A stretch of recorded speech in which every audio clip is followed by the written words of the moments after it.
Hello friends, चलो अपन start करते हैं। रजिस्ट्रेशन चैप्टर मस्त चैप्टर है, एकदम इजी सा चैप्टर है। ध्यान से सुनना, आराम से दिमाग में बैठ जाएगा। इस चैप्टर से कई बार स्ट्रेट फॉरवर्ड क्वेश्चंस भी आते हैं एग्जाम में, 4 मार्क्स के, मतलब दो दो मार्क्स के दो। और कई बार ऐसा होता है कि ये बड़े क्वेश्चन का पार्ट होता है। बट हाँ, ये चैप्टर ऐसा नहीं है कि इंपॉर्टेंट नहीं है, आप इसको छोड़ नहीं सकते इस चैप्टर को। ठीक है, क्योंकि इसमें बहुत सारी बात होती है। ज़्यादातर ये चैप्टर थियोरिटिकल थियोरिटिकल क्वेश्चन ही इससे ज़्यादातर आते हैं, बट एक आध बार ही कभी प्रैक्टिकल क्वेश्चन आया है इससे। ठीक है, तो समझो ये चैप्टर क्या सिखाता है, समझो। सर, ये चैप्टर हम पढ़ रहे हैं जो है रजिस्ट्रेशन। अब ये बात आती है सर कि क्या जीएसटी में रजिस्टर कराना ज़रूरी है। देखो, बहुत सारे लोग हैं इंडिया में जो जीएसटी में बिना रजिस्टर करे भी चल रहे हैं। अब एक स्टूडेंट बोला, सर अगर मैं रजिस्टर ना कराऊं तो कुछ इम्पैक्ट है। देखो, जिस दिन पकड़ाओगे कि आपको रजिस्टर कर देना चाहिए था, जीएसटी पे करना चाहिए था, आप नहीं कर रहे हो, चोरी चकारी कर रहे हो, तो उस दिन सरकार आपके खिलाफ इंटरेस्ट, पेनल्टी, टैक्स सब लेगी। हम रजिस्टर इसलिए भी करते हैं क्योंकि अब मैं आपसे कनेक्ट करता हूँ पीछे के सेक्शंस, पीछे के चैप्टर्स, कि सर हम रजिस्टर इसलिए करते हैं क्योंकि सेक्शन 16 बीच में आता है और सेक्शन 16 हमें ये बोलता है कि जब तक आप रजिस्टर नहीं करोगे मैं आईटीसी नहीं दूंगा। आप जब तक रजिस्टर नहीं करोगे सामने वाले से आउटपुट टैक्स नहीं ले पाओगे। तो रजिस्टर करना हमारे लिए जरूरी है। जब तक हम रजिस्टर नहीं करेंगे हम जीएसटी में काम नहीं कर पाएंगे। बात समझ आई? बैठा है दिमाग में? देखो सर, अगर आप रजिस्टर करते हो तो लीगली रिकॉग्नाइज सप्लायर होते हो, प्रॉपर टैक्स पे कर सकते हो, क्रेडिट ले सकते हो, सामने वाले से टैक्स कलेक्ट कर सकते हो। रजिस्टर करने के बहुत सारे फायदे। ठीक है सर, जीएसटी में कोई सेंट्रलाइज रजिस्ट्रेशन नहीं होता। ये मजेदार बात है सर, जीएसटी में सेंट्रलाइज रजिस्ट्रेशन नहीं होता सर। तो एक स्टूडेंट बोला, सर फिर कैसे चलता है? State wise registration. जैसे मान लो मैं भी छत्तीसगढ़ में हूँ, तो यहाँ मैं अगर जीएसटी का काम करता हूँ तो मैं यहाँ रजिस्टर करूंगा। अब मान लो मैं अपनी नेक्स्ट ऑफिस मुंबई में खोलता हूँ, तो मुंबई में मेरे को रजिस्टर करना पड़ेगा। दिल्ली में खोलता हूँ तो दिल्ली में रजिस्टर करना पड़ेगा। स्टेट वाइज हर जगह स्टेट वाइज रजिस्ट्रेशन लेना पड़ता है। ये मेरे को आपको इसलिए बताना पड़ रहा है क्योंकि इनकम टैक्स में पूरे इंडिया लेवल पे रजिस्ट्रेशन चलता है। एक बार रजिस्टर करते हैं, पूरे इंडिया लेवल पे काम करते हैं, पूरे इंडिया लेवल पे इनकम अर्न करते हैं। बट जब बात जीएसटी की होती है तो आपको हर स्टेट वाइज जाके रजिस्टर करना पड़ता है। क्लियर? जीएसटी में कोई टैक्स स्पेसिफिक रजिस्ट्रेशन नहीं होता। मतलब सीजीएसटी के लिए अलग रजिस्टर, एसजीएसटी के लिए अलग रजिस्टर, ऐसा नहीं होता।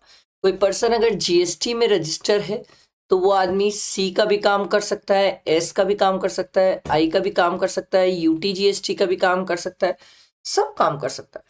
तो जब आप जीएसटी में रजिस्टर होते हो तो सभी टाइप के टैक्सेस के काम करने के लिए आप रजिस्टर होते हो। समझ आई कहानी? ये मैं आपका बेसिक फंडा डेवलप किया। अब मेरी बात ध्यान से सुनते जाना, अच्छे से समझते जाना। यहाँ से प्रॉपर चैप्टर चालू होता है और बहुत काम का है सर। सेक्शन 22 सर, ठीक है, सबसे पहला सेक्शन ये बताता है सर कि कौन पर्सन लायबल फॉर रजिस्ट्रेशन है, उनके लिए क्या थ्रेशोल्ड लिमिट है। इन्होंने बोला सर चार ऐसे स्टेट है जिनको हम प्यार से बोलते हैं MMNT, मणिपुर, मिजोरम, नागालैंड, त्रिपुरा। 4 ऐसे स्टेट्स है जिनके लिए लिमिट कितनी है? 10 लाख। अगर इन 4 स्टेट्स में आपका एग्रीगेट टर्नओवर 10 लाख से ऊपर जाता है तो आपको रजिस्टर करना पड़ेगा। ठीक है, क्या लिमिट है sir? 10 lakh. 10 lakh in respect of goods and in respect of service. ठीक है, तो मणिपुर, मिजोरम, नागालैंड, त्रिपुरा, ये चार स्टेट्स में मैं अगर काम करता हूँ, मेरा टर्नओवर अगर 10 लाख से ऊपर गया तो मेरे को रजिस्टर करना पड़ता है। क्लियर? आगे देखो, कुछ स्टेट्स है जिनके लिए थ्रेशोल्ड लिमिट 20 लाख है। अब 20 लाख वाले कौन से स्टेट है? ये सर अरुणाचल प्रदेश, मेघालय, सिक्किम, उत्तराखंड, पुडुचेरी और तेलंगाना। इसको अपन, मैं आप लोगों के लिए जब हैंड रिटन नोट्स बनाऊंगा ना तो इसके मस्त न्यूमोनिक्स बना दूंगा ताकि ये बहुत इजी तरीके से अच्छे से याद रहे। तो ये कुछ स्टेट्स हैं, ठीक है, जिन स्टेट्स के लिए लिमिट कितनी है सर? 20 लाख। अब अगर आपका टर्नओवर 20 लाख से ऊपर गया, चाहे आप गुड्स का काम कर रहे हो चाहे आप सर्विस का काम कर रहे हो, तो आपको रजिस्टर करना पड़ेगा। Crystal clear?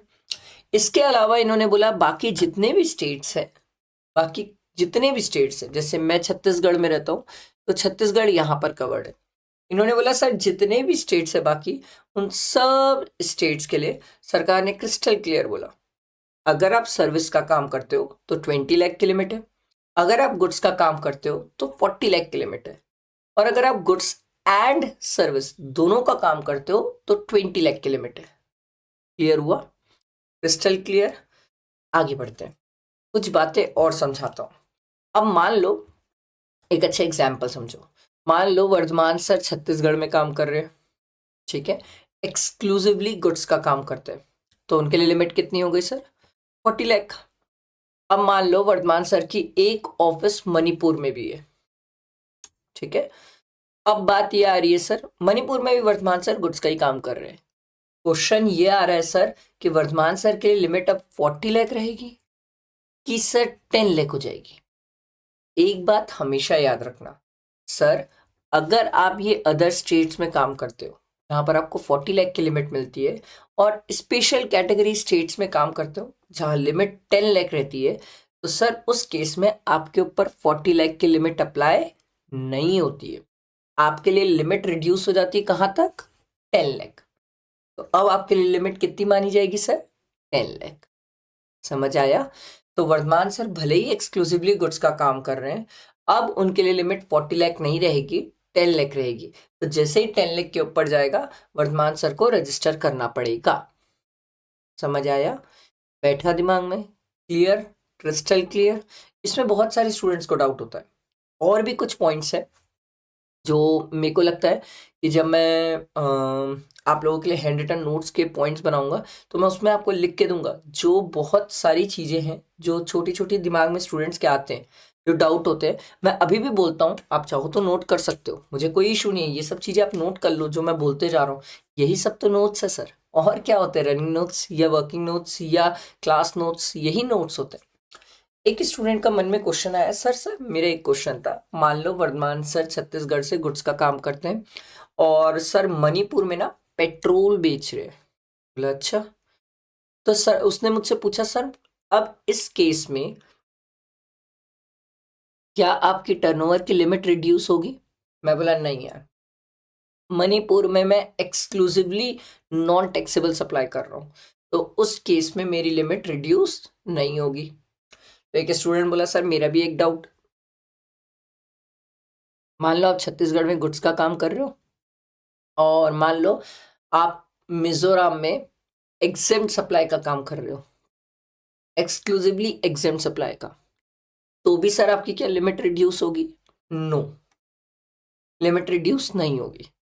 समझ आया? ये दो पॉइंट होते हैं जो बहुत कंफ्यूज करते हैं स्टूडेंट्स को, नोट करके रख लेना। एक्सक्लूसिवली नॉन टैक्सेबल और एक्सक्लूसिवली एग्जेम्प्ट के केस में मेरी लिमिट रिड्यूस नहीं होती है, ठीक है, नहीं होती है। क्लियर हुआ? बैठे हैं दिमाग में? आगे बढ़ते हैं। अब इतनी लड़ाई जब हम लड़ ही रहे हैं तो सबसे पहला क्वेश्चन यही आता है, सर एग्रीगेट टर्नओवर क्या होगा? क्योंकि बिना एग्रीगेट टर्नओवर के क्या मतलब, बातें कैसे करोगे आप? रजिस्ट्रेशन करने के लिए हमें एग्रीगेट टर्नओवर देखना होता है ना। तो इन्होंने बोला sir aggregate turnover to include total turnover of all branches with same PAN number. Sir तो वर्धमान सर छत्तीसगढ़ में जो पैन नंबर यूज कर रहे थे वही पैन नंबर तो मणिपुर के लिए भी यूज करेंगे। एक स्टूडेंट बोला, सर मेरा एक क्वेश्चन था, मान लो आप मणिपुर के लिए पेन नंबर चेंज कर दिए तो? मैं बोला यार एक बात बता, अगर पेन नंबर चेंज हुआ तो आदमी चेंज नहीं हो जाएगा? आप समझो, पेन नंबर ही तो मेरी आइडेंटिटी है सर। अब अगर आप पेन नंबर चेंज कर दोगे तो मेरी आइडेंटिटी तो चेंज हो गई ना सर। अब जिसका पेन नंबर लियो वो अलग पर्सन हो जाएगा। आ रही है बात समझ? फिर वो मेरे एग्रीगेट टर्नओवर में क्यों आएगा? समझो ना, मेरे पैन नंबर से तो मैं जितना काम करता हूँ वही आएगा, उसका पैन नंबर उसकी पहचान, वो अपना एग्रीगेट टर्नओवर निकालेगा। क्लियर हुआ? बैठा दिमाग में? अगला, sir outward supply on reverse charge. समझाता हूं इसको, एकदम अच्छे से समझाता हूं, ध्यान से सुनना। सर जब आप वर्धमान सर का एग्रीगेट टर्नओवर निकालने बैठे हो, ठीक है, तो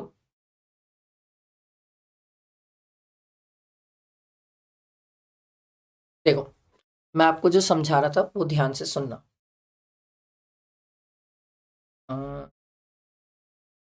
शीट लेके समझा देता हूँ।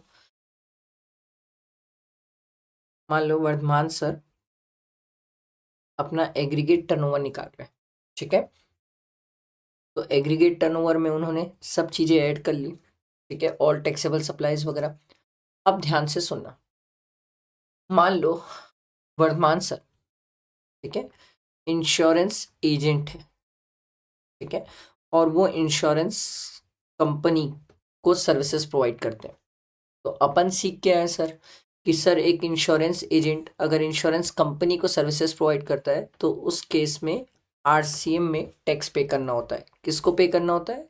इंश्योरेंस कंपनी को। Crystal clear. अब वर्धमान सर क्या कर रहे हैं, अपना जब एग्रीगेट टर्नओवर निकालने बैठे हैं तो वर्धमान सर जो ये एज एन इंश्योरेंस एजेंट जो सर्विसेज दिए हैं आरसीएम में दिए हैं उसको हमें क्या करना होता है? ऐड करना होता है। उसको हमें क्या करना होता है? ऐड करना होता है। एक स्टूडेंट बोलेगा सर आरसीएम की सर्विसेज क्यों आप ऐड किए? भाई समझो, मेरा आउटवर्ड सप्लाई तो है, मैंने ही तो सप्लाई किया है सर्विसेज इंश्योरेंस कंपनी को, तो मेरा आउटवर्ड सप्लाई है, तो मैं अपने एग्रीगेट टर्नओवर में क्या करूंगा? ऐड करूंगा। तो एक स्टूडेंट बोला सर एक क्वेश्चन है, सर मान लो एक छोटा सा एक एग्जाम्पल और लेते हैं, क्या वो वाला भी आरसीएम आएगा कि नहीं आएगा बता देना। बोला ठीक है भाई। एक स्टूडेंट बोला सर मान लो एक जीटीए वाला है, ठीक है, और जीटीए वाला आपको वर्धमान सर रजिस्टर्ड है, ठीक है, और जीटीए वाला 5% पे चल रहा है, ठीक। तो जीटीए वाले ने सर्विसेज दिया वर्धमान सर को, ठीक, और वर्धमान सर आरसीएम में जीएसटी पे करते हैं। अब बात ये आई कि ये वाला जो आरसीएम में क्या ये मेरे एग्रीगेट टर्नओवर में सॉरी सॉरी क्या ये मेरे एग्रीगेट टर्नओवर में आएगा? नो। ये मेरे एग्रीगेट टर्नओवर में क्यों आएगा? इसको अपन बोलते हैं इनवर्ड आरसीएम,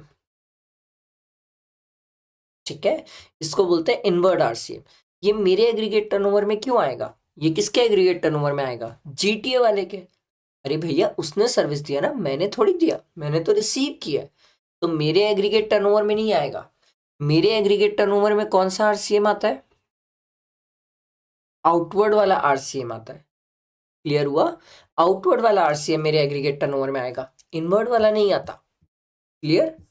बैठा दिमाग में? आगे बढ़ते हैं।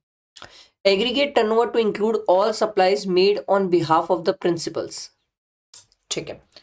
सर एजेंट जो आगे सप्लाई करता है ऑन बिहाफ ऑफ जितने भी प्रिंसिपल सप्लाई करता है, सर वो उसके एग्रीगेट टर्नओवर में आएगा।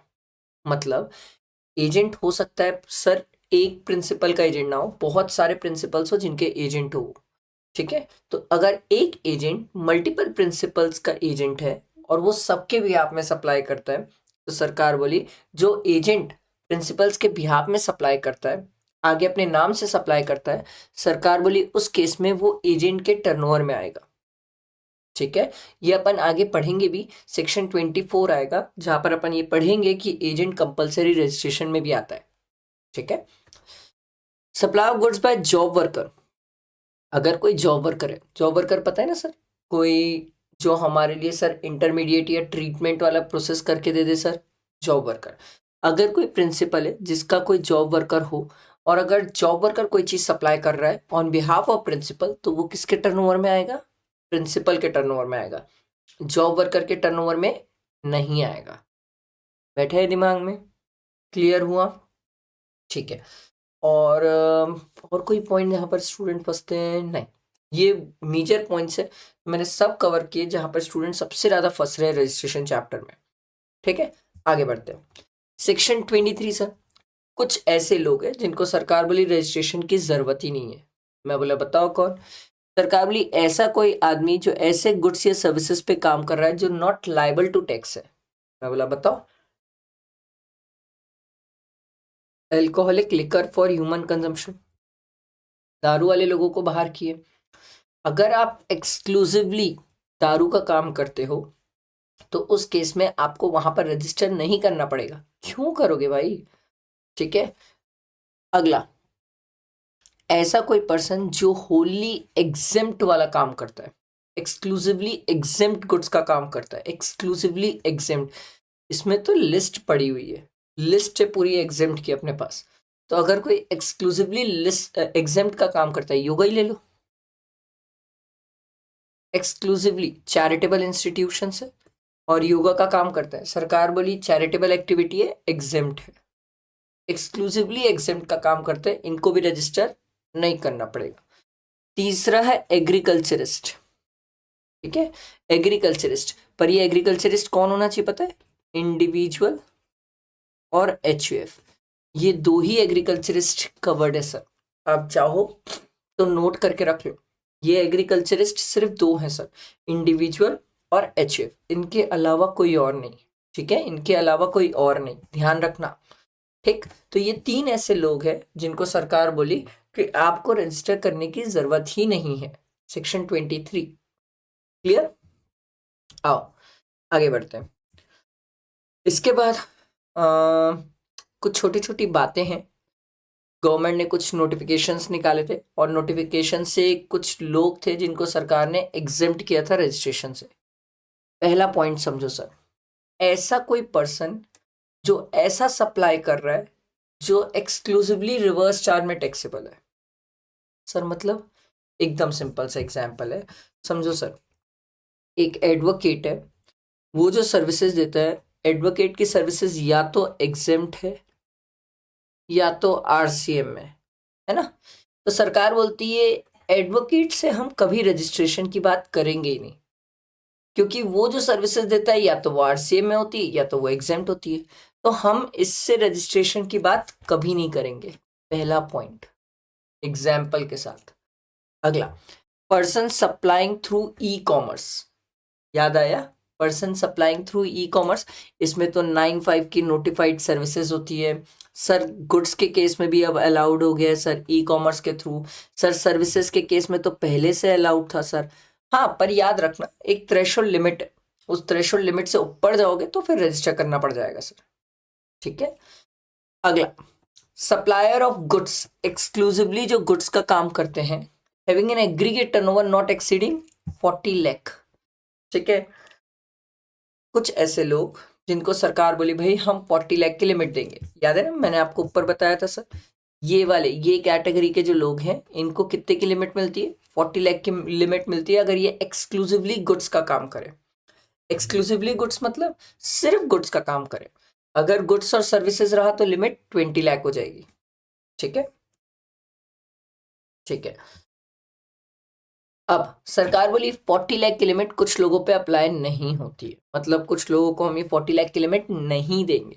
मैं बोला बताओ, सरकार बोली सबसे पहला जो कंपलसरी रजिस्ट्रेशन में कवर्ड है अंडर सेक्शन 24, उनको सर 40 लाख की लिमिट नहीं मिलेगी। ये नोटिफाइड गुड्स, ये हम कहीं पढ़े? हाँ सर, कंपोजिशन स्कीम में पढ़े हैं। अगर ये नोटिफाइड गुड्स आप सप्लाई कर रहे हो तो सरकार बोलती है इस केस में आपको 40 लाख की लिमिट नहीं मिलेगी। Person engage in making intra state supply in special category states. Sir special category states, ये स्पेशल कैटेगरी स्टेट्स कहाँ पर पढ़े हैं सर? कंपोजिशन स्कीम में पढ़ते हैं। कंपोजिशन स्कीम में स्पेशल कैटेगरी स्टेट्स पढ़े हो, अरुणाचल प्रदेश, ये ऊपर भी तो पढ़ते हो ना सर। ये पूरे स्पेशल कैटेगरी स्टेट्स है, इनको 40 लाख की लिमिट नहीं मिलती है। MMNT, मणिपुर, मिजोरम, नागालैंड, त्रिपुरा, फिर अरुणाचल प्रदेश, मेघालय, सिक्किम, उत्तराखंड, पुडुचेरी और तेलंगाना। ठीक है, ये सब लोगों को 40 लाख की लिमिट नहीं मिलती है। ठीक है, आगे, सर ऐसा कोई पर्सन जो वॉलेंट्री रजिस्टर कराए, वॉलेंट्री मतलब खुद सामने से आके गवर्नमेंट को बोले कि भाई मेरे को रजिस्टर कर दो, सरकार बोले उसे 40 लाख की लिमिट नहीं देंगे हम। ऐसा कोई पर्सन है जो ऑलरेडी रजिस्टर्ड है, ठीक है, एक्सक्लूसिवली गुड्स का काम करता है, उसका टर्नओवर 35 लाख है, बट वो पहले से ही रजिस्टर्ड है, तो सरकार बोलती है वो चाहता है कि मैं एज अ रजिस्टर्ड पर्सन चलना चाहता हूं, तो उस केस में उसको 40 लाख की लिमिट नहीं मिलेगी, क्योंकि वो पहले से ही रजिस्टर्ड था। ये 40 लाख की लिमिट सरकार ने बाद में नोटिफिकेशन से लाई थी। ठीक है, क्लियर? आगे देखो, person making inter state taxable supply of service, अगर आप इंटर स्टेट सर्विस दे रहे हो इंटर एक स्टेट से दूसरे स्टेट सर्विसेज देते हो तो आपके पास 20 लाख की लिमिट है। अगर इंटर स्टेट गुड्स हो जाता है तो आपको कंपलसरी रजिस्ट्रेशन है। अब ये अपन नीचे पढ़ेंगे। इंटर स्टेट सर्विस है तो आपके पास 20 लाख की लिमिट है। इंटर स्टेट सर गुड्स है तो कंपलसरी रजिस्ट्रेशन अभी पढ़ेंगे। अगला, person making inter state taxable supply of notified handicraft goods. ठीक है, तो सरकार बोली उस केस में भी आपके पास 20 लाख की लिमिट है। अब देखो यहाँ पर गुड्स है पर नोटिफाइड हैंडीक्राफ्ट गुड्स है, इसीलिए आपके पास 20 लाख की लिमिट है। और अगर आप स्पेशल कैटेगरी स्टेट्स में हो तो 10 लाख की लिमिट है। आई बात समझ? तो सर आप एक बात याद रखना कि कोई पर्सन अगर इंटर स्टेट गुड्स सप्लाई कर रहा है तो सर इंटर स्टेट गुड्स के केस में कंपलसरी रजिस्ट्रेशन होता है। बट अगर वो नोटिफाइड हैंडीक्राफ्ट गुड्स कर रहा है तो उसके पास लिमिट है सर 20 लाख की या 10 लाख इन स्पेशल कैटेगरी स्टेट्स। ठीक है, जॉब वर्कर इनको सरकार छोड़ दी, ऑब्वियसली इनको छोड़ दो सर। क्यों सर? क्योंकि जॉब वर्कर जितना भी सप्लाई करता है वो किसके टर्नओवर में ऐड हो जाता है? प्रिंसिपल के। तो अपन प्रिंसिपल से बात करेंगे सर, जॉब वर्कर को हमने छोड़ दिया रजिस्ट्रेशन से। क्लियर? ये सब सरकार ने नोटिफिकेशन से बोला। अब अगला, services provided by commission agent for sale और परचेज ऑफ एग्रीकल्चर प्रोड्यूस। अगर ये कमीशन एजेंट जो है, ठीक है, ये कमीशन एजेंट एपीएमसी ने अपॉइंट किया है, agriculture produce marketing committee, government के थ्रू अपॉइंट हुआ है ये कमीशन एजेंट। तो सरकार बोली इसको रजिस्ट्रेशन के लिए रिक्वायरमेंट नहीं है। बट सर अगर एपीएमसी का एजेंट नहीं है और प्राइवेट का एजेंट है तो सरकार बोली बैठो और उसको बोलना रजिस्टर कराना पड़ेगा। समझ आई बात? बैठा दिमाग में? आगे बढ़ते हैं। सर एग्रीगेट टर्नओवर में एज सच तो चीजें इजी है, बट स्टिल मैं आपको एक बात ध्यान दिलाना चाहूंगा कि सर जब आप aggregate turnover for the registration purpose निकालते हो तो आप इस एग्रीगेट टर्नओवर में एग्जेम्प्ट को भी ऐड करते हो। ठीक है सर, ये तो हम पहले भी करते थे। नहीं नहीं नहीं नहीं, मैं आपको एक बात सिखाता हूँ। एग्जेम्प्ट में अपन एक सर्विसेज है सर, याद आ रहा है? Services by way of loan, advance, deposit, so far in the consideration in the form of interest discount। ये वाली जो एग्जाम थी इसको अपन एग्रीगेट टर्नओवर में कंपोजिशन स्कीम के लिए नहीं लेते थे, but for the registration purpose ये वाली सर्विस को भी एग्रीगेट टर्नओवर में आप ऐड करेंगे। Very very important.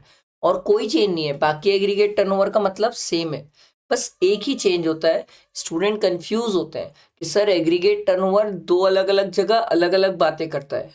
हाँ सर अगर आप कंपोजिशन स्कीम के लिए बोलोगे तो इसको नहीं लेते हैं, और सर अगर रजिस्ट्रेशन पर्पस के लिए बोलोगे तो इसको ले लेते हैं सर। तो हमें ध्यान रखना पड़ेगा कि सर हमसे जो एग्रीगेट टर्नओवर बोल रहा है वो किस पर्पस के लिए बोल रहा है, इसको नोट करके रख लेना। ये इसी को तो ट्रिकी पॉइंट बोलते हैं सर। यही है जो अलग अलग चैप्टर का कॉम्बिनेशंस है और ट्रिकी पॉइंट्स है, यही आपको कनेक्ट करना सीखना है, यही चीज आपको अच्छे से सीखनी है। ठीक है, बाकी चैप्टर्स तो सभी याद करते हैं सर, सबको सब चीजें इंडिविजुअली याद रहती है, बट ये जो कनेक्ट करके याद रखने वाली बात है ना, ये ध्यान रखने वाली बात है। अगला, सरकार ने, मैंने आपको बताया था सर, अगर कोई ई कॉमर्स ऑपरेटर के थ्रू गुड सप्लाई कर रहा है तो सरकार ने उसको भी थ्रेशोल्ड लिमिट दी। ठीक है, बट सरकार ने कुछ कंडीशन रखा कि ये बंदा इंटर स्टेट सप्लाई नहीं करेगा। ठीक है, एक से ज्यादा स्टेट्स में काम नहीं करेगा, अपना पैन नंबर देगा सर। ठीक है, और अपना पैन नंबर डिटेल्स वगैरह देगा, यूनिक एनरोलमेंट नंबर मिलेगा, उसके थ्रू काम करेगा। एक से ज़्यादा एनरोलमेंट नंबर नहीं ले सकता। ये आप एक बार रीड कर सकते हो, ये जो कंडीशन है एक बार रीड कर सकते हो। मैं आपको सिर्फ इतना बोलूँगा, आपको ये याद रखना है कि हम ई कॉमर्स ऑपरेटर के थ्रू अगर गुड सप्लाई कर रहे हैं तो भी हमारे पास लिमिट होती है रजिस्ट्रेशन की, प्रोवाइडेड सर हम एक से ज़्यादा स्टेट्स में काम ना करें। ये ध्यान रखना सर। ठीक है, और इंटर स्टेट सप्लाई गुड्स ना करें। ये 2 पॉइंट सबसे इंपॉर्टेंट है, ध्यान रखना। तीसरा इनकेस अगर याद ही रखना हो तो पैन नंबर देना जरूरी है सर। ऑब्वियस सी बात है, बिना पेन के आपको कैसे पकड़ेंगे सर कि आप एक से ज्यादा स्टेट में काम कर रहे हो कि उसी स्टेट में काम कर रहे हो। क्लियर। आओ सेक्शन 24 सर, कंपलसरी रजिस्ट्रेशन। सरकार ने बोला इन लोगों को बोलना कि आपके पास कोई थ्रेशोल्ड लिमिट नहीं है, आप आओ चुपचाप बैठो, अगर 1 रुपए का भी जीएसटी में काम करते हो तो आपको रजिस्टर करना पड़ेगा। आप 1 रुपए का भी काम करते हो तो सर सेक्शन 24 में सबसे पहला पॉइंट है, ऐसा कोई पर्सन जो इंटर स्टेट टैक्सेबल सप्लाई कर रहा है। किसका सर? गुड्स का। अभी सिखाया था गुड्स का।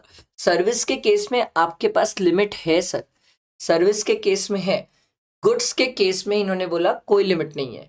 पर मैं कैसे याद रखता हूं सर, गुड्स भी अगर नोटिफाइड हैंडीक्राफ्ट गुड्स है तो मेरे पास लिमिट है, और उसके अलावा दूसरा कोई भी गुड्स होगा तो मेरे पास लिमिट नहीं है। ये सब चीजें आपको ऐसे नोट करके रखनी चाहिए, ठीक है। अगला, casual taxable person making taxable supply. Sir casual taxable person है सर, इनको सरकार बोली आप कंपलसरी रजिस्ट्रेशन में आते हो। Compulsory, casual taxable person compulsory registration में आता है। बट कई सारे स्टूडेंट मुझसे एक क्वेश्चन पूछते हैं सर कि एक सर्कुलर था जिसमें ये लिखा था कि अगर कैजुअल टैक्सेबल पर्सन अगर नोटिफाइड हैंडीक्राफ्ट गुड्स का काम करे तो उसे भी लिमिट मिलती है। मैंने बोला हाँ, बट बाकी अगर कोई भी चीज काम कर रहा है कैजुअल टैक्सेबल पर्सन तो उस केस में वो कंपलसरी रजिस्ट्रेशन में आता है और उसे लिमिट नहीं मिलेगी। समझ आया? बैठा दिमाग में? ठीक है, क्लियर। आगे बढ़े। ठीक। सरकार बोली कुछ ऐसे लोग हैं जिनको तो हम डायरेक्टली बोलते हैं कि आप आओ जीएसटी में रजिस्टर कर लो। पहला, ऐसा पर्सन जिसको आरसीएम में जीएसटी पे करना है। सर कौन? Insurance company. अपने एग्जाम्पल के लिए इंश्योरेंस कंपनी को सरकार ने बोला आओ, इनको बोलो बैठेंगे और ये रजिस्टर करेंगे, क्योंकि इनको आरसीएम में जीएसटी पे करना है, इनको हम ऑप्शन नहीं दे रहे। ई कॉमर्स ऑपरेटर जो 95 वाले, इनको तो डेफिनेटली रजिस्टर करना पड़ता है क्योंकि ये आरसीएम में ही तो जीएसटी पे करते हैं, सप्लायर तो पे नहीं करता सर। नॉन रेसिडेंट को हम छोड़ेंगे नहीं सर। गवर्नमेंट है सर, टीडीएस सर, अगर टीडीएस काटना है तो आप पहले रजिस्टर करो। सर एजेंट, सर एजेंट जो प्रिंसिपल के ब्याह में आगे सप्लाई करता है, सरकार बोली उसको बोलो। इनपुट सर्विस डिस्ट्रीब्यूटर हमारे सिलेबस में नहीं है, इंटर के सिलेबस में नहीं है, फाइनल के सिलेबस में आता है input service distributor. Sir e commerce operator जो ये टीसीएस वाले हैं, सर कहाँ पर आते हैं सर ये? ठीक है, एक तो ये यहाँ पर है, देखो सर ई कॉमर्स ऑपरेटर जो टीसीएस वाले अंडर सेक्शन 52 जो हमसे टीसीएस कलेक्ट करते हैं, सरकार बोली इनको भी रजिस्टर करना पड़ेगा। और ऐसा कोई पर्सन जो सप्लाई कर रहा है थ्रू ई कॉमर्स ऑपरेटर जहां पर टीसीएस कलेक्ट होता है, उसको भी रजिस्टर करना पड़ेगा कंपलसरी। बट गवर्नमेंट ने सर गुड्स और सर्विसेज के केस में आपको लिमिट प्रोवाइड की है। ये वाले पॉइंट पे थोड़ा सा ध्यान रखना कि सर ई कॉमर्स ऑपरेटर के थ्रू अगर कोई पर्सन सप्लाई कर रहा है गुड्स या सर्विसेज तो सरकार ने लिमिट प्रोवाइड की है, बट कंडीशनल लिमिट है कि आप एक स्टेट से ज़्यादा स्टेट में काम नहीं कर सकते, आप पैन नंबर प्रोवाइड करिए, इंटर स्टेट सप्लाई नहीं करेंगे।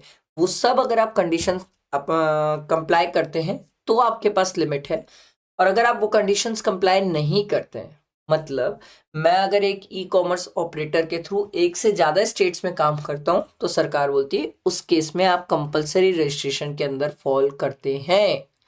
समझ आया? बैठा दिमाग में? क्लियर हुआ? ये ध्यान रखना सर, ठीक है, इसमें कंफ्यूजन होता है स्टूडेंट को। सर ये ओआईडीआर सर्विसेज इंटर वालों के लिए नहीं होती, और गवर्नमेंट कल के दिन किसी और को नोटिफाई करेगी तो अपन देख लेंगे सर। अब आओ section 25 sir, procedure for registration. क्या प्रोसीजर है सर? सिंपल है सर, जब भी कोई पर्सन लाइबल टू रजिस्टर है वो विद इन 30 डेज अप्लाई कर देगा रजिस्ट्रेशन के लिए सर। ठीक है, जैसे मान लो मैं 1 जनवरी को लाइबल टू रजिस्टर था तो सरकार बोली 31 जनवरी तक आप क्या करो सर, अप्लाई कर दो रजिस्ट्रेशन के लिए। सर आप एक स्टेट से ज़्यादा स्टेट्स में काम करते हो तो हर स्टेट्स में अप्लाई करो सर रजिस्ट्रेशन के लिए। सर आप SEZ में काम करते हो, नॉन SEZ में काम करते हो तो अलग अलग रजिस्ट्रेशन लेना पड़ेगा सर। सर टेरिटोरियल वाटर में काम करते हो सर तो नियरेस्ट कोस्टल लाइन में आपको जाके रजिस्ट्रेशन लेना पड़ेगा सर। आ रहा है समझ? अपन वॉलेंट्री रजिस्ट्रेशन भी ले सकते हैं, एक से ज्यादा अगर हम रजिस्ट्रेशन लेते हैं तो इसको हम डिस्टिंक्ट पर्सन मानते हैं। और ये डिस्टिंक्ट पर्सन हम कहाँ सीखे हैं सर? शेड्यूल 1 में बहुत अच्छे से सीखे हैं सर। ठीक है, पेन नंबर देना कंपलसरी है। ये सब पॉइंट आप चाहो तो रीड कर सकते हो, ये सब इतने इंपॉर्टेंट नहीं है सर। पर इसमें ना मैं आपको एक अच्छी बात सिखाना चाहता हूँ, ध्यान से सुनना सर, बहुत इंपॉर्टेंट, जो स्टूडेंट भूल जाते हैं। सर क्या मैं ऐसा कर सकता हूँ कि सर मैं मान लो, ध्यान से सुनना, मैं आपको एक एग्जांपल देता हूँ। मान लो वर्धमान सर छत्तीसगढ़ में काम कर रहे हो और मुंबई में काम कर रहे हो। क्या ऐसा कर सकता हूँ मैं छत्तीसगढ़ में नॉर्मल स्कीम में चलूँ और मुंबई में कंपोजिशन स्कीम में चलूँ? सर काबिले नहीं, ऐसा नहीं होता। सेम पैन नंबर पे सेम स्कीम चलेगी। ठीक है, सेम पैन नंबर पे सेम स्कीम चलेगी। आप ऐसा नहीं कर सकते एक जगह नॉर्मल स्कीम और एक जगह कंपोजिशन स्कीम, ऐसा अलाउड नहीं है। या तो सभी जगह नॉर्मल स्कीम या तो सभी जगह कंपोजिशन स्कीम, ये ध्यान रखना, ये भूल जाते हैं स्टूडेंट। ठीक है, इसके बाद फिर आपको आधार ऑथेंटिकेट कराना पड़ता है। पता है ये section 25 is not as important for exam. इसको एक बार जस्ट नॉलेज के लिए हम रीड करते हैं कि हमें आधार ऑथेंटिकेट कराना पड़ता है। सरकार बोलती है सबको आधार ऑथेंटिकेट कराओ। ठीक है, कुछ लोग हैं जिनके ऊपर आधार ऑथेंटिकेशन अप्लाई नहीं होते हैं। ठीक है, वो सरकार नोटिफाई करती है।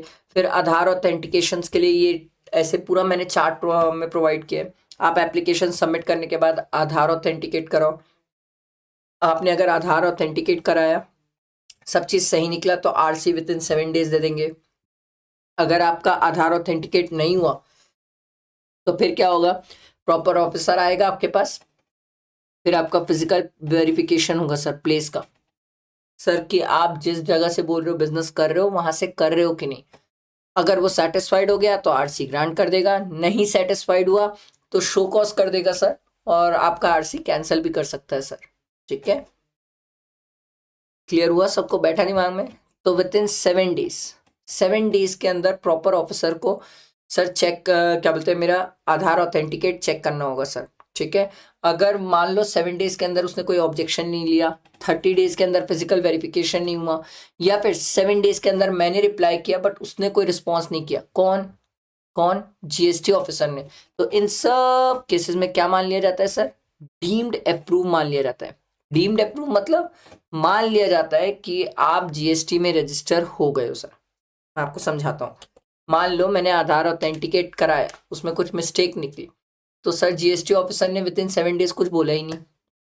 सर मैंने आधार नंबर ही नहीं दिया, विद इन 30 डेज वो मेरे पास आया ही नहीं फिजिकल वेरिफिकेशन के लिए। या तो सर उसको मेरे आधार ऑथेंटिकेशन को लेके कुछ डाउट था, उसने शो कॉज किया, मैंने शो कॉज का रिप्लाई किया, और उस रिप्लाई के 7 डेज के अंदर उसने मुझे कुछ बोला ही नहीं कि सर हाँ ठीक है, ओके है, गलत है, कुछ बोला ही नहीं।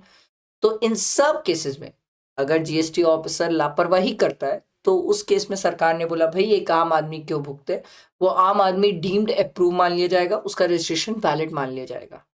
क्लियर? फिर इन्होंने बोला sir physical verification after grant of registration, किसी को रजिस्ट्रेशन ग्रांट किए उसके बाद उसका फिजिकल वेरिफिकेशन कर रहे हैं, तो within 15 days from the date of such verification, देखो, where the proper officer is satisfied that the physical verification of the place of business is required after the he may get such verification of such place of business done after the verification along with including photographs। ये मैंने देखा है sir, वो लोग आते हैं, verification करते हैं, फोटो वोटो खींचते हैं और उसको अपलोड करते हैं सर। ठीक है, और with in 15 days, 15 working days के अंदर उन लोग पूरी सब चीज़ें डिटेल्स वगैरह अपलोड करते हैं सर। नहीं तो क्या प्रूफ है कि वो फिजिकल वेरिफिकेशन करने आए थे सर। ठीक है, और अगर किसी को before grant of registration physical verification के लिए आ रहे तो आ सकते हैं, आएंगे sir, at least 5 days prior to the completion of time period specified in the set proviso. ठीक है, 5 दिन पहले, रजिस्ट्रेशन ग्रांट करने से पहले वो फिजिकल वेरिफिकेशन करना आना चाहते हैं तो आ सकते हैं, कोई दिक्कत नहीं है, आ जाओ। पर जो टाइम पीरियड दिया गया है सर रजिस्ट्रेशन के लिए कि आपको आरसी ग्रांट करना है, कितने दिन के अंदर ग्रांट करना है? 7 डेज के अंदर आरसी ग्रांट करना है। तो आपको sir with in 5 working days आपको आना पड़ेगा सर फिजिकल वेरिफिकेशन के लिए। उससे लेट आप नहीं कर सकते, उससे लेट नहीं कर सकते, क्योंकि अगर उससे लेट आप करोगे तो फिर वो डीम्ड अप्रूवल में चले जाता है। ठीक है, समझ आया? आगे देखो सर, इसके बाद time limit for issue of grant of registration certificate, 15 digit का जीएसटीएन नंबर होता है। अगर ये वाला पॉइंट से एग्जाम में क्वेश्चन आता है सर, ये इंपॉर्टेंट है सर, अगर आपने application with in 30 days apply किया, मतलब मैं 1 जनवरी को लाइबल टू रजिस्टर था, मैं 31 जनवरी के पहले अगर बीच में मान लो 15 जैन को ही मैं रजिस्ट्रेशन के लिए अप्लाई किया, तो सरकार बोली आप अच्छे इंसान हो, सरकार बोली हम आपको रजिस्टर मान लेते हैं 1 जैन से। सर इसका कोई रिलेवेंस है? हाँ सर, इसको हम कनेक्ट करते हैं सेक्शन 18 से सर, इसको हम कनेक्ट करते हैं सेक्शन 18 से सर, इसीलिए तो इम्पोर्टेंट है ये, इसीलिए इम्पोर्टेंट है कब आप लाइबल टू रजिस्टर थे, क्योंकि जिस दिन आप लाइबल टू रजिस्टर थे उसके एक दिन पहले से लेके 1 साल पहले तक के पूरे इनपुट की क्रेडिट मिल जाती है। ऐसे कनेक्ट करके पढ़ा करो सेक्शन 18 से, क्योंकि आपको एग्जाम में तो ऐसे ही आता है आजकल क्वेश्चन, आप नहीं कनेक्ट करोगे, आप सिर्फ ये वाली बात याद रखोगे तो आप फंस जाओगे। आई बात समझ? और अगर आप 30 डेज के अंदर रजिस्ट्रेशन नहीं करते, मान लो मैं 2 फेब को अप्लाई किया रजिस्ट्रेशन के लिए, तो सरकार बोली आप बुरे इंसान हो। इस केस में आपको आरसी कब ग्रांट हुआ? मैं बोला मान लो 8 फेब को मेरे को आरसी ग्रांट हुआ, तो सरकार बोली हम आपको रजिस्टर कब से मानेंगे? 8 फेब से मानेंगे। हम आपको रजिस्टर कब से मानेंगे? 8 फेब से मानेंगे। समझ आई बात? ठीक है।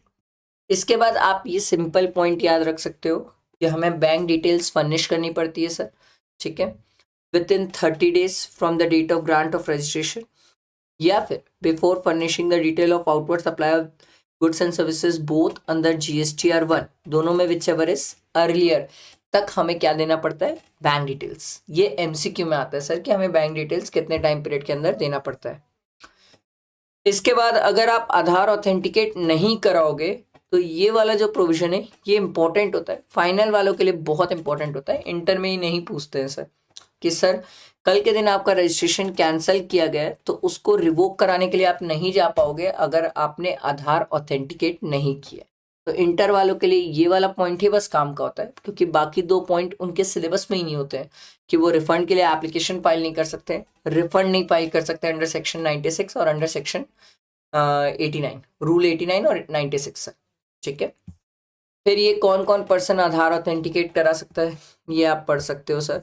जिसके पास अभी आधार नंबर असाइन नहीं किया गया, सरकार उनको बोलती है कोई बात नहीं, आप हमें एनरोलमेंट स्लिप दे दो, आपने आधार के लिए अप्लाई किया होगा वो एनरोलमेंट स्लिप दे दो, bank passbook, voter ID, passport, driving licence, कुछ भी दे दो, कुछ भी दे दो, ठीक है। पर याद रखना विद इन 30 डेज आपको आधार एनरोलमेंट करवाना पड़ेगा। समझ आया? आगे बढ़ो, ध्यान दो। सर क्या कोई पर्सन एक स्टेट के अंदर भी अलग अलग जीएसटी रजिस्ट्रेशन ले सकता है? हाँ सर ले सकता है, ऐसा कोई इशू नहीं है सर, सेपरेट रजिस्ट्रेशन भी अपन एक स्टेट्स के अंदर अप्लाई कर सकते हैं। अब अगर एक ही स्टेट के अंदर कोई पर्सन अलग अलग सेपरेट रजिस्ट्रेशन ले लेता है तो बात ये होती है सर कि इस केस में दोनों ब्रांच, मान लो छत्तीसगढ़ है, ठीक है, छत्तीसगढ़ में मैंने 2 ब्रांच खोली, सर क्या दोनों ब्रांच को डिस्टिंक्ट पर्सन या सेम पर्सन माना जाएगा? सर ये इस पे डिपेंड करेगा कि दोनों का अगर सेपरेट रजिस्ट्रेशन है तो डिस्टिंक्ट पर्सन है, और सेम रजिस्ट्रेशन में काम कर रहे हैं तो उस केस में सेम पर्सन माना जाएगा। ये ध्यान रखना, ठीक है, ये ध्यान रखना। अगला है suo motu registration. Suo motu मतलब खुद से जाके रजिस्ट्रेशन करवाना, ठीक है। अब यहाँ पर क्या होता है, ध्यान से सुनना। अब यहाँ पर आपको ना टेम्परेरी रजिस्ट्रेशन कौन देता है पता है? प्रॉपर ऑफिसर, मतलब जीएसटी का ऑफिसर। ये ऐसा क्यों करते हैं सर? क्योंकि जीएसटी ऑफिसर को ऐसा लगता है सर कि आप जीएसटी का काम कर रहे हो बट टैक्सेस पे नहीं करते हो, तो जीएसटी ऑफिसर क्या करता है? आपको टेम्परेरी रजिस्ट्रेशन दे देता है, ठीक है। तो सर अगर वो आपको टेम्परेरी रजिस्ट्रेशन दे रहा है तो ध्यान दो sir, application for registration to made within 90 days of temporary registration. अब जैसे ही वो आपको टेम्परेरी रजिस्ट्रेशन देता है कि हमें लग रहा है भैया आप टेम्परेरी रजिस्टर हो जाओ और जितना भी जीएसटी है आप हमें पे कर दो।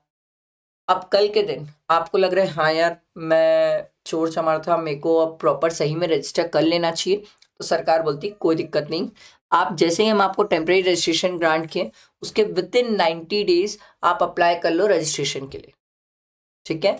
और अगर आपको लग रहा है कि हमने गलत टेम्परेरी रजिस्ट्रेशन दिया है तो आ जाओ सर, मैटर फिर कोर्ट में जाएगा सर, विद इन 30 डेज आप अपील कर लो कि नहीं नहीं, ये टेम्परेरी रजिस्ट्रेशन गलत था, मेरे को तो रजिस्टर होने की ज़रूरत ही नहीं थी सर। समझ आया? ठीक है। फिर आप ये फॉर्म ध्यान रख सकते हो कि अगर टेम्परेरी रजिस्ट्रेशन है तो फॉर्म GST REG 12 है। GST नंबर डिस्प्ले करना कंपलसरी है sir, every principal additional place, हर प्लेस में सर। GSTN नेम बोर्ड में होना चाहिए सर, जो आपका नेम बोर्ड है उसमें GSTN नंबर होना ज़रूरी है। ये तो आप हर जगह देख सकते हो सर। सर अगर यूनिक आइडेंटिफिकेशन नंबर है सर, ये application for granting unique identification number, ठीक है। फॉर्म याद रख सकते हो, ये एक बार फॉर्म आया हुआ है MCQ में, बाकी इसमें इतना डिटेल कुछ नहीं आता एग्जाम में। अगला है डीम्ड रजिस्ट्रेशन। सरकार बोलती है कोई आदमी अगर CGST और SGST के लिए रजिस्टर हुआ है तो वो I के लिए भी हो गया है सर। अगर I के लिए रजिस्टर है तो C और S के लिए भी है। अगर CS के लिए उसका रजिस्ट्रेशन कैंसिल हुआ है तो I के लिए भी कैंसिल हो गया है, ठीक है। इसके बाद ये वाला समझो सर, अगर कोई पर्सन कैजुअल टैक्सेबल पर्सन है या नॉन रेसिडेंट टैक्सेबल पर्सन है, पहले आप ये समझो ये होते कौन है casual taxable person. Sir casual taxable person वो है जो रेगुलर GST में काम नहीं करता, इंडिया में ही रहता है, इंडिया में ही बैठ के बिजनेस करता है, बट कभी से ऐसा कोई ट्रांजेक्शन कर लिया जो GST में कवर्ड है, तो सरकार इससे बात करती है रजिस्ट्रेशन की। क्लियर? और नॉन रेसिडेंट टैक्सेबल पर्सन ये इंडिया में नहीं रहता, इसके पास पैन नंबर वगैरह नहीं है इंडिया का, पर सर ये GST में काम कर रहा है, तो सरकार बोली भाई आप दोनों बिजनेस कमेंस करने के पहले at least 5 days prior to the commencement of business आपको अप्लाई करना है रजिस्ट्रेशन के लिए। दोनों को सरकार ने बोला, ठीक है, दोनों को। पर याद रखना नॉन रेसिडेंट जो रहता है वो पासपोर्ट के थ्रू जाता है सर, क्योंकि उसके पास और कोई ऑप्शन भी नहीं है सर, उसके पास पैन नंबर तो होगा नहीं सर। इनके में ये वाला पॉइंट इंपॉर्टेंट है, और एक ये वाला पॉइंट एग्जाम में आता है, और एक ये एटलीस्ट 5 डेज। ये सब MCQ में आते हैं सर, राइटिंग में नहीं आते हैं, MCQ वाले पार्ट है। देखो एक बात समझो, जब कोई चैप्टर लेंदी रहे तो हमें समझना चाहिए कि किस चीज को कैसे पढ़ना है। हर चीज को आप उतना डिटेल मत पढ़ो कि आखिरी दिन समेट भी ना पाओ। इतना भी लंबा पढ़ने का मतलब नहीं होता कि आखिरी दिन समेटाए ना। हद से ज्यादा पढ़ के भी क्या करोगे, वो आखिरी दिन समेटाएगा ही नहीं। देखो सर कैजुअल टैक्सेबल पर्सन, इनको सरकार ने सिंपल एक बात बोला कि भैया आप 100% of the estimated tax liability पूरा जमा करेंगे इन कैश। पर ये जब आप 100% of the estimated tax liability जमा करेंगे तब सरकार बोली हम आपको क्रेडिट एडजस्ट करने देंगे। मतलब जितनी भी आपके आउटपुट टैक्स रहेगा आप आउटपुट टैक्स में क्रेडिट एडजस्ट करोगे, बैलेंस जो बचेगा इसका 100% एक बार में पूरा जमा कर दोगे, क्योंकि हम आपको दोबारा ढूंढ नहीं पाएंगे और हमें भरोसा नहीं है कि आप दोबारा हमारे टैक्स देने आओगे भी। समझ आई बात? नेक्स्ट सर अगर कोई पर्सन कैजुअल टैक्सेबल पर्सन है या नॉन रेसिडेंट टैक्सेबल पर्सन है तो सर उनका रजिस्ट्रेशन वैलिड कब तक होता है।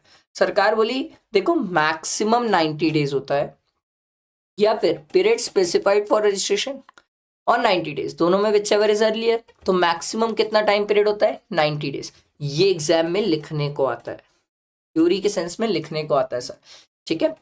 जिस 90 डेज को फर्दर 90 डेज भी एक्सटेंड कर सकते हैं। अब वो GST डिपार्टमेंट के ऊपर है कि वो एक्सटेंड करेगा कि नहीं करेगा।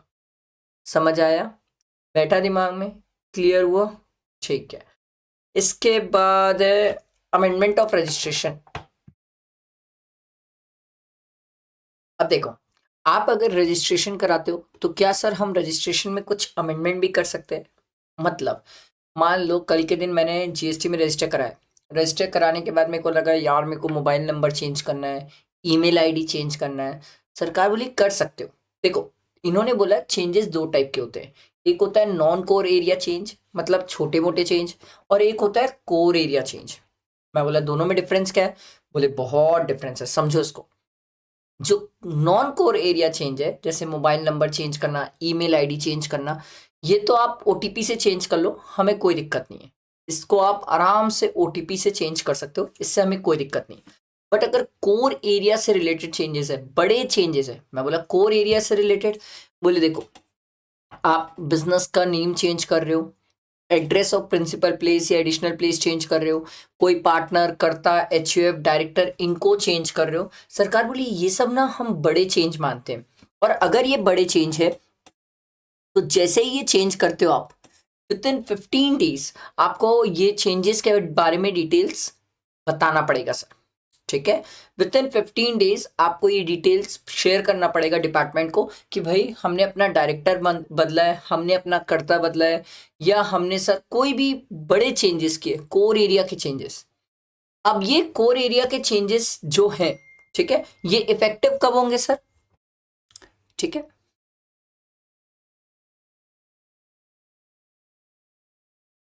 ये इफेक्टिव किस दिन माने जाएंगे?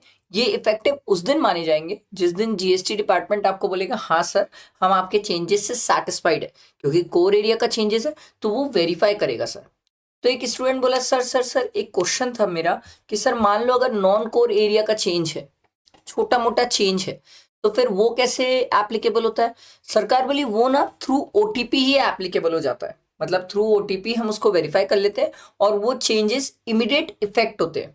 मतलब अगर मान लो मैं मोबाइल नंबर चेंज करना चाह रहा हूँ तो सरकार बोली आप मोबाइल नंबर चेंज कर लो, ओटीपी के थ्रू चेंज हो जाएगा और वो इमीडिएट इफेक्ट से होगा। पर जो ऊपर वाले चेंजेस हैं, कोर एरिया वाले चेंजेस, ये इमीडिएट इफेक्ट पे नहीं आते। ठीक है, ये इमीडिएट इफेक्ट में नहीं आते। आप जैसे ही कोर एरिया का चेंजेस करोगे उसके बाद आप उसके लिए इन्फॉर्म करोगे और इन्फॉर्म करने के बाद डिपार्टमेंट आपको अप्रूवल देगा, और जब डिपार्टमेंट आपको अप्रूवल देगा उसके बाद ही आप ये कोर एरिया के चेंजेस कर सकते हो और ये प्रैक्टिकली एप्लीकेबल हो जाएंगे।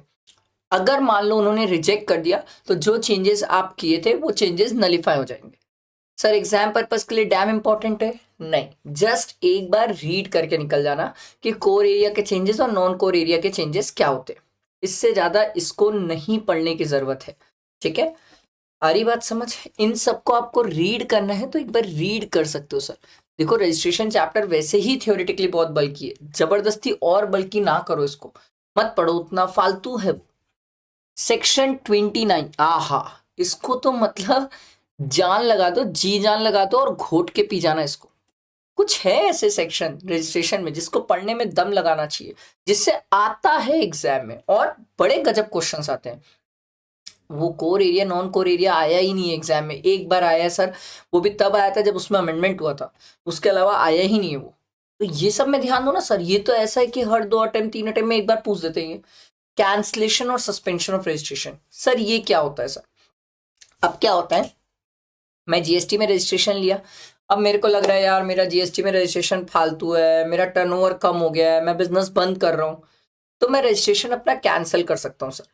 अब कैंसिलेशन 2 तरीके से होता है, सुओ मोटो मैं खुद से कर लूं, या तो जीएसटी ऑफिसर को लगता है ये आदमी चोर है इसका रजिस्ट्रेशन कैंसिल कर देना चाहिए। ठीक है, दोनों चीजें पॉसिबल है। पहले बात करते हैं जहां पर मैं खुद जा रहा हूं जीएसटी ऑफिसर को बोल रहा हूं भाई मेरा टर्नओवर 2 लाख रुपए हो गया है और ये बजट सुनने के बाद तो 1 लाख रुपए हो गया है, प्लीज प्लीज मेरा रजिस्ट्रेशन कैंसिल कर दो। समझ आ रही है मेरी बात? तो सर उस केस में मैं खुद गया ऑफिसर के पास और जाके बोला कि भैया मेरा रजिस्ट्रेशन कैंसिल कर दो। ये सब मैं किन केसेस में जा सकता हूं सर? देखो अगर मेरा बिजनेस डिसकंटिन्यू हो गया है, ठीक है सर, बिजनेस क्या बोलते हैं, मेरी डेथ हो गई, प्रोप्राइटर की डेथ हो गई, उसके बाद बिजनेस लीगली ट्रांसफर हो गया है, एमैल्गमेट हो गया है, डीमर्ज हो गया है, डिस्पोज ऑफ हो गया है, या फिर there is change in the constitution of the business. एक स्टूडेंट बोला सर इसका एक आध कोई एग्जाम्पल है? हाँ सर, अगर आप पेन नंबर चेंज करते हो ना सर तो constitution of the business change हो जाता है सर, क्योंकि पेन नंबर ही एक इंसान की पहचान होती है और पेन नंबर बदला मतलब आदमी ही बदल गया। ठीक है, समझ आया? और ऐसा कोई आदमी जो बोल रहा है भाई अब मैं no longer liable to register हूं क्योंकि सर मेरा टर्नओवर 2 लाख रुपए, अबे छोड़ दो बे, 20 लाख के नीचे तो जीएसटी की बात नहीं है। आ रही बात समझ? तो वो पर्सन अप्लाई करता है कि भैया मेरा रजिस्ट्रेशन कैंसिल कर दो। अब एक बात ध्यान रखना, ऐसा नहीं होता है कि आपने बोला रजिस्ट्रेशन कैंसिल तो वो कैंसिल लिखता है और हो जाता है, ऐसा नहीं होता है सर। डिपार्टमेंट है, गवर्नमेंट है, इट विल टेक टाइम। तो होता ये है कि सर मान लो मैंने 1 जनवरी को अप्लाई किया कि मेरा रजिस्ट्रेशन कैंसिल कर दो, एग्जाम्पल दे रहा हूँ, ठीक है, और मान लो उनको 15 फेब लग गया मेरा रजिस्ट्रेशन कैंसिल करने के लिए। ठीक है, तो इतने टाइम पीरियड मैं जीएसटी से सस्पेंडेड रहता हूं। सस्पेंडेड मतलब मैं जीएसटी का काम नहीं कर सकता। ऑब्वियस सी बात है सर। अब आप एक बात बताओ, यहां पर अगर मेरे को जीएसटी का काम करने मिल जाएगा तो मैं लोगों को लूट नहीं दूंगा, उनसे आउटपुट में टैक्स ले लूंगा, पीछे क्रेडिट के मजे ले लूंगा, बहुत धमाल कर दूंगा सर। तो सरकार बोली जिस दिन आपने अप्लाई किया रजिस्ट्रेशन कैंसिल के लिए और जब आपका एक्चुअली कैंसिल हो रहा है, इसके बीच में आप जीएसटी से सस्पेंडेड रहते हो। सस्पेंडेड मतलब आप जीएसटी का काम नहीं कर सकते। बात समझ आई? फिर हमने पढ़ा सर कुछ ऐसे केसेस है जहां पर प्रॉपर ऑफिसर आपका कैंसिल कर सकता है रजिस्ट्रेशन। सर कंपलसरी कैंसिल करेगा ना रे बाबा ना, मे कैंसल द रजिस्ट्रेशन। उसको लगता है कि कैंसिल करना चाहिए तो कर देगा सर। ठीक है, अब कौन कौन से ऐसे केसेस है? सर क्या ये इंपॉर्टेंट है? डैम इंपॉर्टेंट है। सर क्या ये थियोरिटिकली एग्जाम में लिखने को आए हैं 5 मार्क्स का क्वेश्चन आया sir theoretically, what are the cases where the proper officer can cancel the registration. कोई स्टूडेंट इसके साथ मजाक नहीं करेगा। मेरे को दिक्कत नहीं, आपको करना है आप करो मजाक, पर बिल्कुल करने की सोचना भी मत सर। ठीक है, तो देखो सर, सबसे पहला, a registered person has contravened any provision of the act और द रूल्स देयर अंडर। आपने कोई प्रोविजंस तोड़ा है या अप्लाई नहीं किया है या तो कुछ गड़बड़ घपला किया है सर। मैं बोला बताओ किस टाइप के घपले? बोले पहला देखो sir, he does not conduct any business from the declared place of business. जो आपने रजिस्ट्रेशन में बताया था कि आप छत्तीसगढ़ से बिजनेस करोगे, बिजनेस ही नहीं कर रहे हो वहां से। अच्छा ठीक है। दूसरा, आप बिल बना रहे हो बिना सप्लाई किए गुड्स और सर्विसेज। मतलब किस लेवल के चोर हो, बोगस बिल बनाने का काम करते हो। अच्छा। तीसरा, एंटी प्रॉफिटरिंग मेजर में बोला ये क्या होता है बे? बोले भैया इसका सिर्फ नाम याद कर लो क्योंकि ये फाइनल के लिए एप्लीकेबल होता है, इंटर में तो ये है भी नहीं। तो मतलब अगर एक स्टूडेंट इंटर वाला ये पॉइंट ना भी लिख के आया तो उसका मार्क्स नहीं कटता सर। ठीक है। Violate the provision of rule 10A। बोले ये क्या है? बोले बैंक डिटेल्स नहीं दिया। मैं बोला हाँ वो पढ़ के आया था 30 डेज के अंदर बैंक डिटेल्स देना पड़ता है। बोले वेरी गुड, 30 डेज के अंदर बैंक डिटेल्स नहीं दिया। बोला ठीक है। अगला, avail input tax credited in violation of section 16। बोले हाँ सेक्शन 16 में वो 4 कंडीशन थी। बोले वेरी गुड, आपने सेक्शन 16 की 4 कंडीशन कंप्लाई नहीं की और गलत तरीके से क्रेडिट लिया। ठीक है भाई। अगला, सर जितना आपने आउटवर्ड डिटेल जीएसटीआर 1 में डाला या 1A में डाला, आपने सर उतना जीएसटीआर 3B में पे ही नहीं किया। अलग लेवल के चोर हो, आउटवर्ड की डिटेल्स डालते हो, सब डालते हो, बट जीएसटीआर 3B में जितना पे करना चाहिए उतना पे ही नहीं करते हो। चोर आदमी हो तो आपका रजिस्ट्रेशन कैंसिल कर सकता है। सर रूल 86B का कंप्लायंस नहीं किया। मैं बोला ये क्या था? बोले याद आया वो 50 लाख से ऊपर का तेरा वैल्यू ऑफ टैक्सेबल सप्लाई होता था तो 99% of the output tax liability का ही तू क्रेडिट यूज कर सकता था। साले तूने 100% क्रेडिट यूज कर ली, चोर है तू। ठीक है। Next, violate the provision of third and fourth provision to rule 23। बोले ये क्या है? सरकार बोली सुन याद कर, तेरे को सेक्शन 16(4) वर्धमान सर पढ़ा रहे थे आईटीसी का, उसमें याद है तेरे को सिखाए थे तेरा रजिस्ट्रेशन कैंसिल हो गया, बाद में डिपार्टमेंट बोला सॉरी गलती से हमने कैंसिल कर दिया तो रिवोकेशन का ऑर्डर हुआ। इसके बीच का जितना भी रिटर्न है तेरे को 30 डेज के अंदर डाल देना चाहिए था। मैं बोला अरे हो यार आईटीसी में तो मैं पूरा चार्ट वगैरह समझाया था। ये वही बात है? बोले हाँ भैया जी हाँ, तुमने 30 डेज में रिटर्न डाले ही नहीं है, अजीब लेवल के चोर हो। हम बोले थे तुम्हारा रजिस्ट्रेशन गलत तरीके से कैंसिल कर दिए, उसको वापस ठीक करना चाह रहे। अरे तो मेरे बाप रिटर्न तो पूरे डाला ही नहीं है। अगला, सर एक पर्सन जो रजिस्टर्ड है वो रिटर्न फाइल ही नहीं करता अंडर सेक्शन 39 में। बोले अंडर सेक्शन 39? बोले GSTR 3B यार, अगर सेक्शन याद नहीं तो कोई बात नहीं, GSTR 3B की रिटर्न नहीं डाला और कंटिन्यूअस पीरियड फॉर 6 मंथ तक नहीं डाला है। सरकार बोली देखो नहीं लगता चोर आदमी है। बोला हाँ लग रहा है। सरकार बोली जिसने sir GSTR 3B QRMP scheme वाले, मैं बोला ये कौन है? Quarterly return monthly payment scheme वाले लोग, ये लोग 2 टैक्स पीरियड तक कंटिन्यूअसली GSTR 3B नहीं डाले। मैं बोला हाँ इनका तो क्वार्टरली जाता है। बोले वेरी गुड, 2 क्वार्टर की लोग GSTR 3B नहीं डाले। बोला और कोई भी है? सरकार बोले अरे अभी लिस्ट खत्म कहाँ हुई है, देख कोई आदमी कंपोजिशन स्कीम वाला है, ठीक है, और उसने पिछले 3 महीने, sorry, due date of furnishing of said return से 3 महीने तक रिटर्न नहीं डाली। मैं बोला सुनो ना, इन लोग तो एक ही रिटर्न डालते हैं, GSTR 4। सर का बोली वेरी गुड, तेरे को याद है? मैं बोला हाँ हाँ, और मैं ये भी सीखा हूँ सर कि ये 30 जून को डालते हैं सर, लास्ट डेट इनकी। सर का बोली परफेक्ट, 30 जून से 3 महीना गिन लो सर, जुलाई, अगस्त, सितंबर, 30 सितंबर तक भाई साहब रिटर्न नहीं डाल रहे कंपोजिशन स्कीम वाले। क्लियर? अगला, कोई registered person other than composition scheme वाला जो कंटिन्यूअस टैक्स पीरियड में रिटर्न ही नहीं डाल रहा है, कंटिन्यूअसली रिटर्न नहीं डालता, ये भी इंसान। अगला, ऐसा कोई आदमी जो वॉलेंट्री रजिस्ट्रेशन लिया है। मैं बोला वॉलेंट्री मतलब? बोले सामने से आके बोला कि मैं जीएसटी में रजिस्टर होना चाहता हूं, तो सरकार बोली हो जा, पर सर वो रजिस्टर होने के विद इन 6 मंथ्स बिजनेस चालू ही नहीं कर रहा है, अबे तो रजिस्टर क्यों हुआ? तो भी रजिस्ट्रेशन कैंसिल कर सकते हैं। अगला, ये तो आप भी समझते हैं सर, कोई आदमी अगर फ्रॉड करे, विलफुल मिस स्टेटमेंट करे, जानबूझ के कोई चीज गलत बोले, कोई चीज छुपा दे, सप्रेशन ऑफ फैक्ट, तो इन सब केसेस में आपका रजिस्ट्रेशन कैंसिल हो सकता है। मैं ऐसा नहीं बोल रहा हूं कैंसिल हो गई, हो सकता है, पर याद रखना जब भी किसी को मारते हैं, मारने से पहले एक बार उसकी बात जरूर सुनी जाती है कि भाई हम आपका रजिस्ट्रेशन कैंसिल करने जा रहे हैं, आप बताइए हम क्यों ना कैंसिल करें।